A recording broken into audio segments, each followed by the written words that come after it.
Hello everyone and welcome to the December edition of 3030. Thank you all for following the new link. In 2 years of doing 3030, this is the first technical hiccup that we had, so that's awesome. So thank you all for joining me today. So, have a lot to talk about. 'Tis the season, the holidays are always fun. So today, of course, I want to take a look back at 2017, which was definitely a big year in search. A lot happened, a lot of transformational stuff, in my opinion. A couple of things that we're also going to talk about. Meta descriptions were updated for the first time since the beginning of time, which is interesting. I'm going to talk about the old AJAX crawling scheme and when that is going to be abandoned, which is in Q2. So if your site's built in AJAX or any type of AJAX, this is definitely something. It's actually good news for you, so we'll talk about that. A new type of rich snippet was seen out in the wild. Going to talk about my old friend Matt Cutts. We're not actually friends. I've never met him, but how the tables have turned, and he is now a disgruntled webmaster who is criticizing Google. And of course, as per tradition, we're going to do my 2018 predictions. So let's get into it because we only have 30 minutes. First, a look back at 2017. So, man, did a lot of stuff happen. Everywhere from the intrusive interstitials rolling out, Google, the Fred update, Project OWL, the demise of DMOZ, and so many other things. So many other things. In my opinion, 2017 was Google taking a leap forward, I would say. All the things that are on the screen, they're just slides from past 3030s, but so much more happened, right? And I think one thing that sticks out to me is that we can see that with all of this, we're really seeing a changing of the guard here, right? You're seeing a lot of old ways of doing things really finally being put to bed. I think at the end of the day, we saw Google take, steps forward in really making people think about making their website an experience, right? This is something I was talking internally a lot about, and something I've been talking with a few customers about is, I believe that Google has been pushing us the last few years, really since, I guess you could say, Mobilegeddon, right? Definitely, I think since Mobilegeddon came out, I think that they've been pushing us towards making our sites less of these content hubs and these brochures where, hey, this is what my business does, and call me when you get a chance. And I think they've been pushing it towards us and challenging us to make our websites an experience, a better experience, a more holistic experience for our users, right? And I think that's a step in the right direction, because when you think about it, a lot of my career over the last 13 years, you see different. You can talk in different eras. You can say, hey, pre-Penguin, and pre-Panda, and then kind of the in between, which was, hey, Google policing its algorithm, everyone getting used to that, many people complaining about that, with all the right in the world, of course, and then really now, I think that then we can talk about kind of Google and user experience, right, and making our sites. And SEO and UX, really converging. And I think that this year really, kind of is tipping the scales in that direction, and we're hitting the gas, and we're kind of heading in that direction, right? A lot of talks about different technologies coming out, PWAs, AMP, all these things that have been changing the way that people use the web. It's really interesting, and I think it's going to make everyone who's interested in SEO and everyone who calls, SEO their home as a profession, a lot of different, it's going to make them think about, their jobs in a lot of different ways, in fun and challenging ways. Right now the biggest thing with Google is sculpting sites, and, indexation is wildly different. Crawl budget, which was typically, saved for very high-level SEOs who talked about it over the past couple of years, is really in the spotlight now, and I have a lot of, customers who don't call SEO their main profession. That's something that's just that's part of their job, asking about crawl budget and indexation, which are great conversations. And I think that type of education needs to happen more, and I think a lot of that happened in 2017. So it was a good year for search, right? But there's still a little bit left, right? We still got a few weeks left, and so what's been happening in the last 30 days? Let's talk about that. So, meta descriptions, one of the most basic, elements in SEO and just on your sites and in Google search results are your meta descriptions, which for anyone on the phone who may not know is the little blurb beneath the title tag or the clickable link in Google search result pages. They have been updated from 156 characters, which was the old limit, to 320. So that's quite a difference. That's quite a difference. And, it's double the space, and so thinking about that, why did they make this change? Why did they make this change? And I think going back to what I was just talking about, and excuse the very small text, I have, my opinions are just getting longer and longer, in which it requires smaller and smaller text. But I think this is a very logical thing for them to do. And I'm actually surprised it took them this long, right? And I think a statement that was made on search engine land that was directly from Google says it all, right? We recently made a change to provide more descriptive and useful snippets to help people better understand how pages are relevant to their searches. This resulted in snippets becoming slightly longer on average. So taking that into account, what does that really mean, right? It really means that Google, this all goes back to the experience of the site, right? This all goes back to, they want to give the best possible result for the query that all these users enter. And I think that the biggest question that comes up, right, is, so what do I do? Should I update all of my descriptions right now to the new length?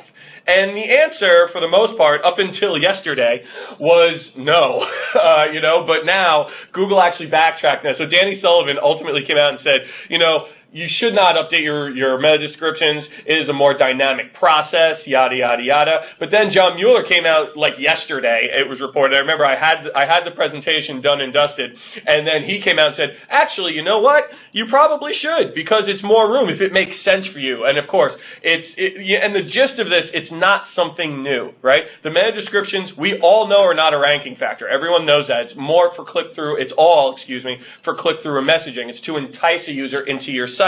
But they can impact, so them being able to impact your click-through rate, the more appealing that you can make it for users, the better off that you may be from those in those situations. And there's a really good write-up, really good, recap of the conversation that John was having on a Google Hangout. And it's a really good read. And when the presentation goes out later, I encourage you guys to go and read that article, and read through what John said, because for the most part, it goes to, and I just hit the wrong button, it goes through everything that they've been talking about, right? It's all about the experience. It's all about Google, trying to make the best experience possible. And for you should be thinking that for your users, right? So Google wants you to make a good experience so that they can utilize that to, create search results so that they can monetize it through paid ads. But for you, for all the site owners out there, we should be thinking the same way as for our users, right? If we give them a better message, a longer message, maybe a longer message makes sense. Can I get a better message out there in that expanded space? But that's a question that you have to answer yourself. If you believe that your meta descriptions are fine and that they're working for you, then you should probably not touch them, right? If your site's doing well, test it out on a small group of pages, right? I don't think you should just completely ignore this because you have the extra space. But on the other hand, if you feel that you can have a better message to your users and entice more people into your site, then why wouldn't you try that, right? And I think everyone on the phone should think about that if we can make a better message for our users and get them to the site and entice them away from our competitors, then that's when you should update your meta descriptions. I'm telling everyone to test it out. Grab a group of pages that may be they're performing okay. Let's say they're middle of the road pages. Update the meta descriptions and see if you can, and it's not a ranking thing. Let's see if you can get better engagement, right?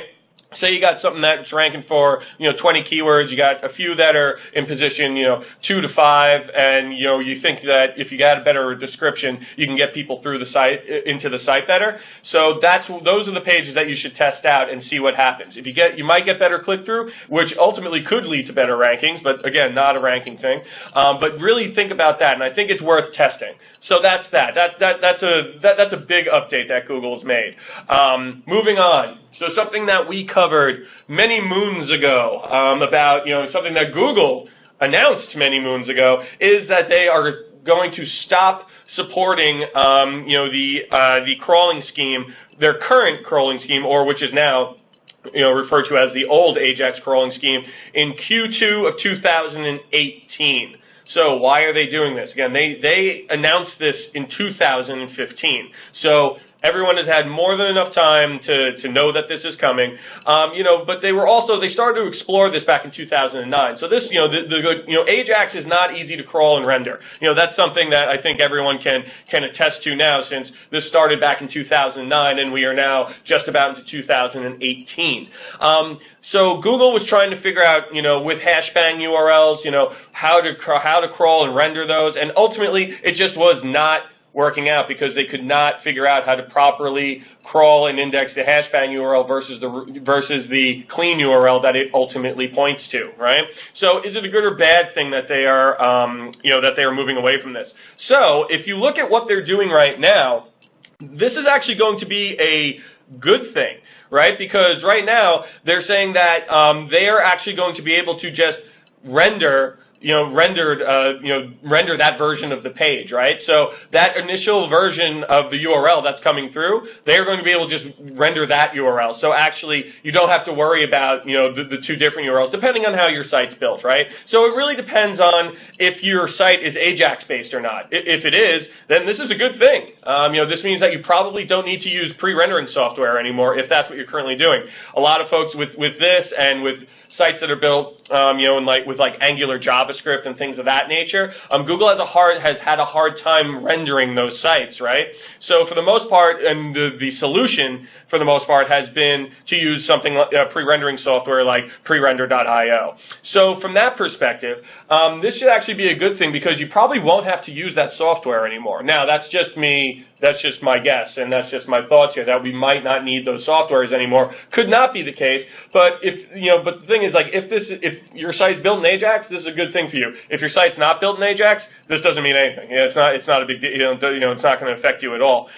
For me, every time, so I get this question a lot when this comes up, my site's built in AJAX and, things of that nature, and I gotta be honest, every time I talk to someone who has an AJAX-based site, it is typically riddled with technical difficulties and technical issues. Now, that's just the experience that I've had, and I'm not saying that these sites cannot perform well. There are plenty of sites out there that are built with AJAX that perform just fine. But I'm saying that the ones that mainly the ones that I have, if someone gets to me, they typically have, some kind of issue that they need looked into. And so I always find that sites that are built with AJAX are buggy, and they're typically on the buggier side of life. So that's just my experience. Again, always open to talk to folks about this. This is interesting, but it's definitely something that, it's a change for folks whose sites are built in AJAX. In my opinion, it's a good thing because you probably won't need any pre-render software or to do any weird tricks to get it to render. It looks like Google has figured that out. So that's something to take into account moving forward. A fun little thing that was found, that there's new rich snippets being introduced and tested all the time. This one was reported on Search Engine Roundtable. Glenn Gabe, who I'm sure everyone's familiar with, caught this one that was that was reported, and it was the best answer. Kind of the best answer box, right? And it's pretty cool, and I like it. I think this would be great on a phone, like it's a carousel, and it's based on the votes on the site. So this would be great for Reddit or Quora or things like that, And it's a different type of answer box, right? And it's great visibility, and I think it's really cool that they also have the best answer highlighted in green with a check mark. So it's really interesting because that kind of makes you think, hey, you just said answer box, right? What about the traditional answer box? And will this become an alternate form of the answer box? And I don't know. These are, this is definitely going to generate some conversation. I would definitely like to see this progress. I think it's really cool. I think it's a cool snippet. And and apparently when you click it, it goes to that page or it goes to that answer. And I think that that's really useful. I think that's a really good, again, experience, right? And definitely, going into the future, we're going to see more and more testing of things like this, these rich snippets. Again, because if someone's asking questions, especially if you're using an Echo, or a Google Home or a HomePod, these are the types of results that are more than likely going to generate the answers right now if someone does a voice command or a voice search. So it's definitely something to think about, moving into the future. But I just thought that this was cool. I saw this and I was like, that's actually really cool. I like the carousel. I like that it's right there. I like that you have the ability to click it. I think it'd be useful. I think it's a good experience in the SERP, which of course is becoming more and more crowded. But I wouldn't be surprised if this became a new form of answer box and we start to see things like that for sites like Quora and Reddit and things of that nature. Not necessarily for every site, but if you're a site that's just kind of question and answer material like this, like Amazon, will they, you might start to see reviews like this. I could see Amazon, loving something like this, that just, if you Google a product and then just the reviews come up and it just says best review or best choice, or has like a rating based on the votes or the reviews, that would be interesting, right? So Google's going to keep testing stuff like this, but I really like the best answer one. I think it's a good experience. So moving on. Now, this is something that, for folks who have known me for a long time, know that I have an opinion on Matt Cutts, going back to when all the updates happened. But right now, I think it's really hysterical that on 2 separate occasions in the last 30 days, Matt Cutts, who now works for the U.S. government, who everyone who knows me knows, I believe is actually a hologram that was created as a scapegoat for all the Google updates because there were so many webmasters yelling at Google, has actually become a disgruntled webmaster who is criticizing Google out in the wild, which is just phenomenal. Barry Schwartz said it best on Search Engine Roundtable that his Google world is upside down. And at one point when I first saw this, I was like, man, I don't even care what he's complaining about. That's just great that he's on there just, criticizing away, which is why Matt's awesome. Very smart guy, of course. And what was he complaining about, right? So the first, it was about a bug that where Google was showing recent searches underneath the search box of the home page automatically without you having to type anything in. This was a bug which was fixed very quickly, apparently, but he caught it, and then he went on to Google Plus, probably one of the 8 people who still use Google Plus, and started to complain about Google on Google Plus, which was just phenomenal. And then the second one, he was actually complaining about the 10 blue links, or of course, the 10 organic links in Google search results, and saying that they should be direct links and not these tentacle monster type links. That's my words, not his. That you typically see, which I think everyone actually agrees with. This is a conversation that actually happens quite a bit about, when you hit the link, in Google, that it has a really, really ugly URL. Of course, it's all for tracking purposes and things of that nature. But interesting enough for him coming out and saying that they should just be direct links. So again, on 2 separate occasions, Matt Cutts came out and has been criticizing Google, which is really, really, it's just funny because back in the day, everyone was criticizing Google, and Matt Cutts was the face of that criticism, and now he is one of us. He has been assimilated into the population. But I just thought that was funny, and like I said, I think Barry Schwartz said it the best, is that, everyone's Google world was a little backwards and upside down those days seeing that. So hope he keeps doing it, because to me that's just phenomenal. And so, with that, let's talk about my favorite part, probably of the year, is talking about 2018 predictions. Back in 2007, back when I did this before 2017 hit, I had a few talking about voice search and Google moving more towards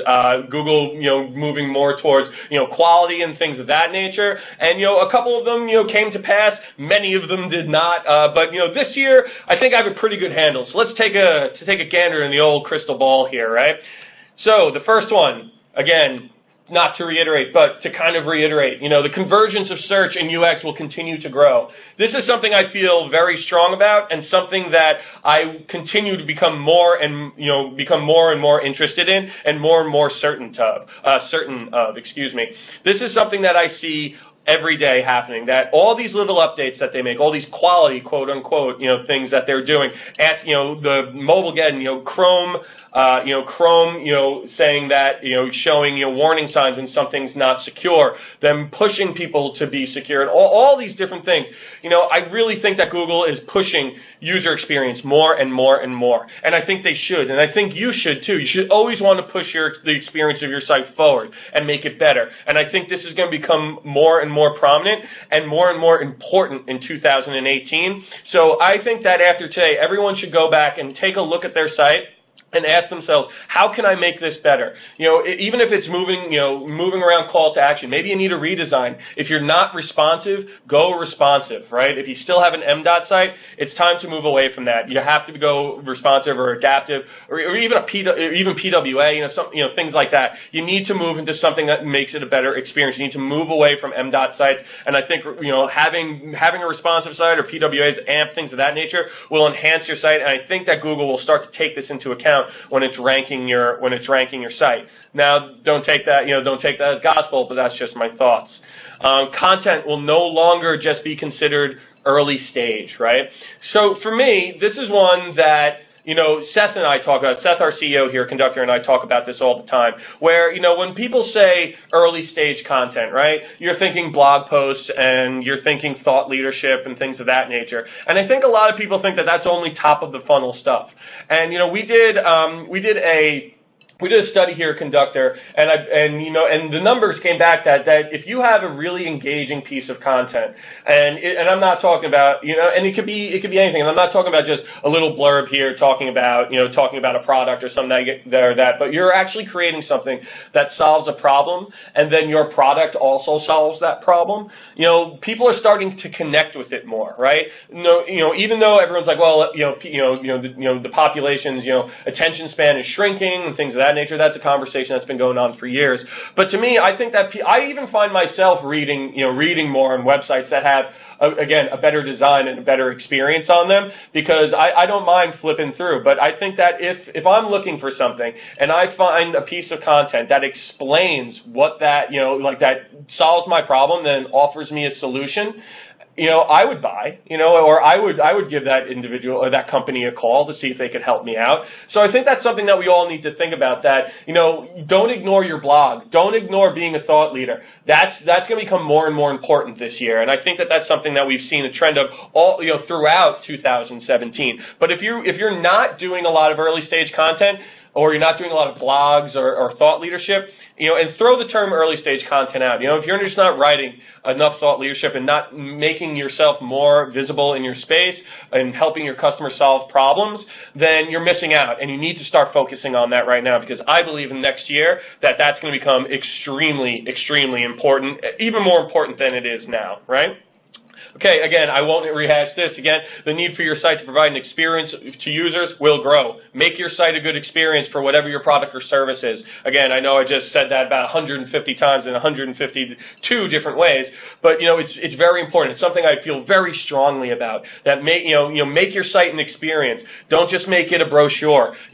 Talk about what you do, but do it in a creative way. Connect with your customers. Let someone try out your product on your site. Something cool like that. Be innovative, because I think those are the folks who are going to win in 2018. And I think folks who just kind of keep doing what they're doing are going to start to be left behind. It's not going to happen overnight, but we're going to start to see slowly creep up that folks who are spending a lot of time building their site and thinking about their user and how they interact with it are going to win in 2018.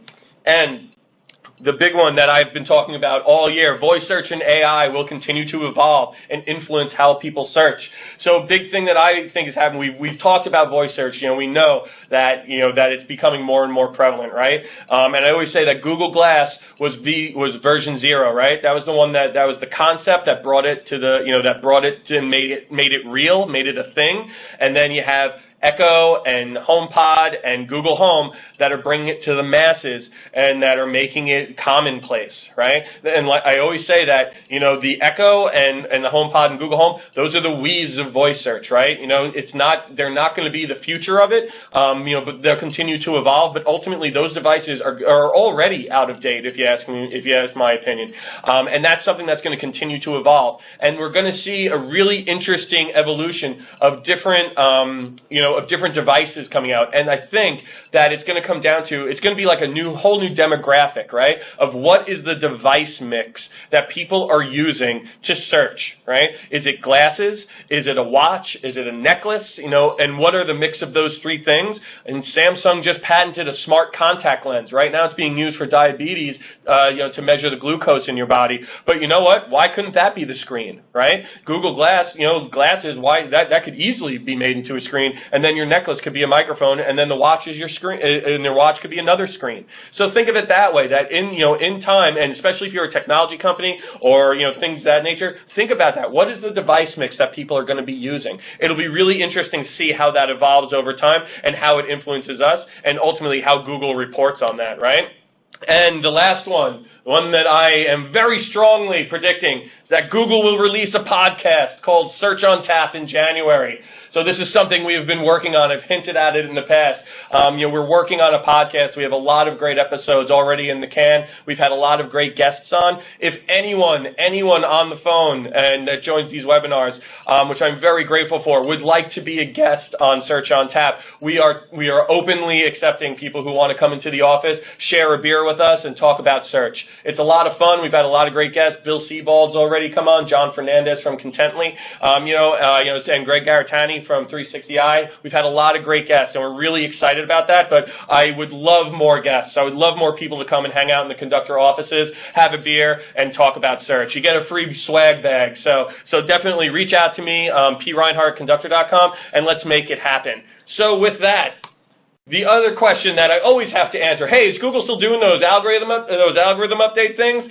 And you bet your ass they are, and they do them every week, every month, every day, every hour. So just remember that every algorithm update is a quality update, and don't become a slave to them. And with that, what a year. 2017 was so much fun. And I got to tell you, the favorite part of my job and the favorite part of my year is joining this with you all every month. And I thank you so much for continuing to support this program, and really looking forward to 2018. So let's get to some questions, because I know we only have a couple of minutes left, and then I will bid you farewell until after the holidays. So let's see.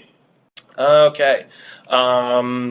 Here's a good one. Very, breaking news, and thank you for asking. How will the loss of net neutrality impact big content providers like Google? This is something that's going to unfold. For anyone who doesn't know, the loss of net neutrality was just voted on in favor of that. So that's a bummer. That's a shame. It's bad for that's bad.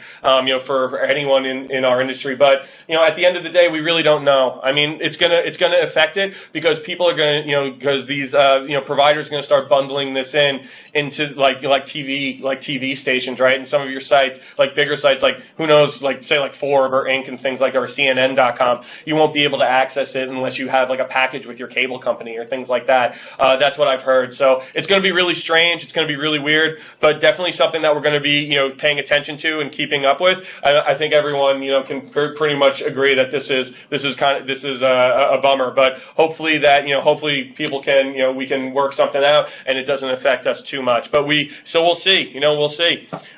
Here's another good one. So they can rewrite your snippets 40% of the time in longer form. Yes. So this is going to the meta description. So something I didn't mention. Thank you for throwing this over. For anyone who doesn't know, Google does rewrite your title tags and meta descriptions if they fall outside of character limits, or if they feel they can increase your click-through rate.